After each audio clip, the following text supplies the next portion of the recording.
ദൈവം കൗണ്ട് ചെയ്യുമ്പോൾ നിന്നെ റെഫർ ചെയ്യുമ്പോൾ നിൻ്റെ ടോപ്പ് പോയിൻ്റായി എടുക്കത്തുള്ളൂ. അതറിയണമെങ്കിലേ ദൈവം അങ്ങനെ സംസാരിച്ചിട്ടുണ്ട്. നിനക്ക് നേരത്തെ ചോദിക്കും, നിനക്ക് നേരത്തെ ഉണ്ടായിരുന്ന സ്നേഹം ഇപ്പോഴില്ലല്ലോ എന്ന് പറയും. വെളിപാട് 2:4. എങ്കിലും നിനക്കെതിരെ എനിക്കൊന്ന് പറയാനുണ്ട്.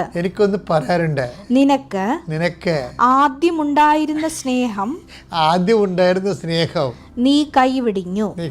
That's okay. അപ്പോൾ ഇത് ഒരു നെഗറ്റീവ് അല്ല ശരിക്കും. എന്ന് വെച്ച് കഴിഞ്ഞാൽ പലരും അത് ഉപയോഗിക്കുന്നത് ഇപ്പം ഇല്ലാത്തതിൻ്റെ അവസ്ഥയാണ് ദൈവം അഡ്രസ്സ് ചെയ്യണത്. നോ, ഇപ്പം നിനക്ക് സ്നേഹം കുറഞ്ഞതിൻ്റെ അവസ്ഥയിൽ അഡ്രസ്സ് ചെയ്യണമെന്ന് പറയുന്നവരുണ്ട്. അത് തെറ്റാണെന്ന് ഞാൻ പറയണില്ല. പക്ഷേ അതല്ല ദൈവം റെഫർ ചെയ്യണത് എന്താണ്?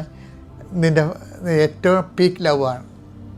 അതെപ്പോഴും അപ്പം അത് നമ്മൾ ദൈവത്തോടാണ് നമ്മൾ ആ സ്നേഹം കാണിച്ച കാരണം അതാണ് നിൻ്റെ കറക്റ്റുള്ള റേറ്റിംഗ് എന്ന് പറയുന്നത്. അതിൽ നിങ്ങൾ താഴെ പോയാലും ദൈവം നിന്നെ കോംപ്രമൈസ് ചെയ്യും.